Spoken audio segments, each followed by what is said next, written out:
a great honor for me today to conclude this day, and I hope that all of you watching from the comfort of your homes, you are able to live this as a unique experience. You heard amazing ideas, you heard compelling stories, and I hope that this day has sparked some emotions with you and you are able to feel inspired. I would like to tell you an episode from my childhood. When I was 10 years old, I was about to take my longest trip ever, moving from one continent to another with my entire family as we were following my father's career. For me, it was very exciting because for the first time, I had my own passport to travel with, which, believe me, at that time, felt like really being a grown-up. I could also feel the anticipation of what it would be like to live in a completely new environment. So of course, there was a lot of things going on at our house as we were preparing to pack and to leave and to fly from the eastern coast of Africa all the way to a small country in Europe. For me, however, the only concern was to pack all my drawings. And then my mother came to me and she said, "You don't need them, you will make some new ones." I was devastated. That was the most important thing for me. I had even won a contest. Or perhaps I came in second. Sometimes my memory of that episode is a bit blurry. The fact is, I had won a small trophy. So today, when I look back at that episode, I do get my mother's point. I was a child, I had the future ahead of me, I could do or create anything I wanted. And that is exactly what we say about children. They can do anything they want. For a long time, I have been wondering why we barely say the same thing about ourselves once we become adults. Now, this will come with no surprise at all to tell you that the older we get, the less we let ourselves feel every emotion. The less we let ourselves be. Unfortunately, this has a major influence on our aspirations and oftentimes on our health. I would like to take you through my experience in addressing this issue. I would like to share with you today how it's important and powerful to be connected to one's emotions consciously, because this enables every individual to achieve anything they have the potential for. And this is key for two reasons. The first one is that we usually let our thoughts guide us through life as opposed to what we feel. And the second reason is that we tend to educate children in this direction as well. Now, speaking about emotions, let's take a look at happiness. Have you ever asked yourself, among those in your surroundings, how many take joy in what they do? Do you know how many people proactively choose to be happy in their workplace? Throughout the years, I listened and watched people around me, and I encountered people who were afraid to act upon their aspirations. People who locked themselves in jobs that clearly did not suit them. When in fact, happiness is considered to be a driver of performance and success. This is the complete opposite of the common belief that becoming successful will ultimately allow us to find happiness. As a matter of fact, it's the other way around. Happiness fuels success. When you're happy, you focus on positivity in any given situation. You put your energy where it matters, which means that you're much more likely to succeed at whatever you do. That is part of so-called positive psychology, whereby you prime your brain with happy thoughts.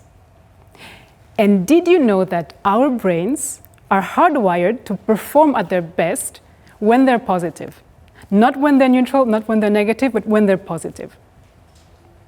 Now, add to this, research has shown that you can move your mind in a way that you better experience life. That is, experiencing the potential, power, and possibility you believe you have.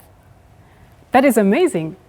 And I'm sure that right now, some of you are asking yourselves, well, that's nice, but how do I move my mind? Well, one of the secrets is to remove your own mental stereotypes. Stereotypes that can have different origins. It can be cultural, it can be religious, family, friends, you name it. But pay attention here. This is by no means a call to determine what is right or what is wrong. rather to observe how we as social beings are influenced without consciously being aware of it. Okay, so that's one way to move your mind. There's another way that you can use to move your mind, and that is meditation. In 2013, a French author and Buddhist monk by the name of Mathieu Ricard said in an interview that we vastly underestimate the power of transforming the mind. In other words, we so much undervalue our own power to transform our mind. When 8 years ago I picked up a couple of yoga practices, I did not expect and I did not know how much focusing my attention inward with guided meditation would be so beneficial. As a matter of fact, I noticed that practicing meditation on a regular basis not only gives clarity and balance, it also offers space to observe. You are much more aware of everything you feel in any given situation. And this definitely includes those difficult emotions we don't like to feel, the ones we tend to avoid, like fear. In fact, fear is natural. When fear comes up, there is a cause to it, so it should not be dismissed. The challenging part, though, is that you need to acknowledge that and then let it go. Because if you cannot do that, you would try to control every other external situations just to avoid feeling fear. And what happens? It starts to bother you and you get scared. That is the problem. So when I look back at my childhood, when I was growing up, I was quite a shy kid, up to my teenage years, I have to say. And when I mean shy, I mean seriously shy. Like in some situations, I was really scared to dare do or dare say anything. Now, luckily, with time, I learned to ask myself 2 questions. Number 1, what do I have to lose? All things considered, really, it's insignificant. Number 2, what is the worst that can happen? When I think of it, nothing I cannot live with. And these 2 questions have really made a difference for me. And then, a few months ago, I was driving home from work, and I heard a woman tell her story on the radio.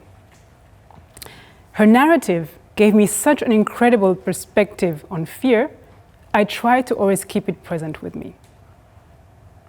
This woman's name is Sylvie Staub. She is a nurse. When at the age of 40, a mass the size of a grapefruit is discovered in her abdomen. She undergoes surgery, and after surgery, she's diagnosed with cancer. Less than 1 year later, it's the first relapse. She has a new tumor, and this time the doctors tell her there's nothing they can do. She only has 2 years left. Now fear comes in. She feels sentenced. On the radio, she quietly explains that preparing to die is preparing to live. Everything that she has done in this sense has helped her. She even says that there is a meaning to the disease, explaining to the radio show host that the word why is translated in ancient Greek with towards what. She talks about cancer to be more alive. She talks about welcoming the ordeal by letting herself be transformed, even though it was unpleasant. I listened carefully to her words, and towards the end, she said something that I vividly remember. She says that fear of sickness and death undermines healing. That seeing illness as a path that life is taking is a way to leverage our resources in a much more effective manner. It was mind-blowing, and I thought to myself, what an amazing testimonial of the power of transforming the mind. After several years battling the disease, Sylvie has been cancer-free for over a decade. Her healing was totally unexpected. Today, she teaches mindful meditation, not only to adults, but also to children and teenagers. So I believe that children are the hope for the future. And I think that our role is to educate them with a holistic approach so they can face that future at their best. Children and young people need skills that will help them be able to thrive. So in a classical and standardized educational system, just like the one I went through, and I would bet anything that almost all of you did the same, there's not a lot of room for trial and error, for experimenting, for developing well-being, the connection between the mind and the body. However, in the early 1900s, an Italian physician and educator by the name of Maria Montessori developed a special method. She based her work on scientific observations of children and their experimentations with the environment, with materials, and with lessons that were made available to them. The aim of the Montessori method is for children to develop physically, socially, emotionally, and cognitively in a way that is autonomous. This method is used in different parts of the world. There are approximately 20,000 Montessori schools based on this form of education. And I want to give you an example. In France, some of these schools offer what they call a well-being context for learning. What do? They teach yoga, meditation, even philosophy starting in kindergarten. It's believed that short meditation sessions before classes starts enhance learning abilities, reduces stress, and helps the children manage their emotions. Now, there are other alternatives to classical education that were developed much more recently. And you can find different types of schools around the world in different countries, for example, in Brazil, in the UK, in Finland, and in India, just to mention a few. All these forms of education have something similar. They offer space for students to learn what they're really interested in. Students do this in groups of children with different ages, and they do it at the pace that suits them.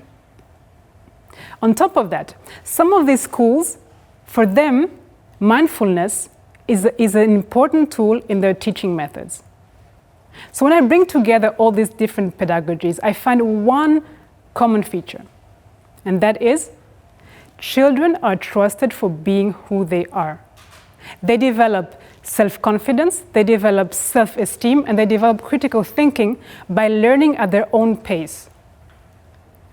So imagine a global educational system centered around who children are, making their own experiences as they grow.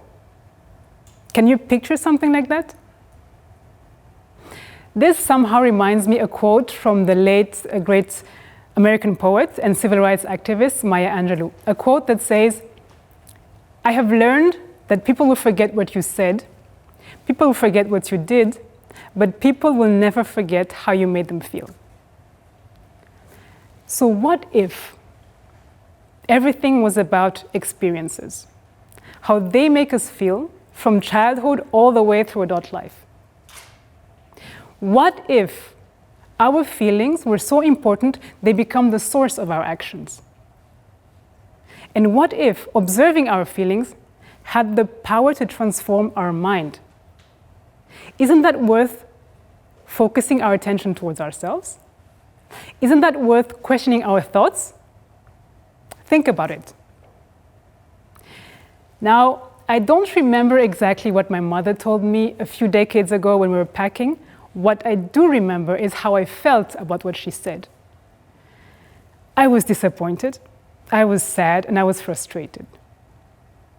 Perhaps I could have made a career out of drawing, become a visual artist or something similar in response to those emotions. What I did do is pursue a career based on other emotions I had experienced, namely curiosity and excitement. Curiosity for science, observing life around and within us to try to understand it. Excitement for the prospects that understanding would bring, and further sharing those prospects. To this very day, I strive to remain attentive to my emotions. I am constantly learning to communicate about them, understand where they come from, and act upon them. So let me leave you with the following. Consistently trusting our own emotions empowers us to fulfill our potential. Being present in the moment and aware of our own power and possibility is an important aspect of who we are as human beings. Remember this: every one of us has the inherent ability to achieve great things at any given time of our lives when we open up to ourselves. Therefore, I invite you to take the time to self-explore and embrace who you are. Thank you very much.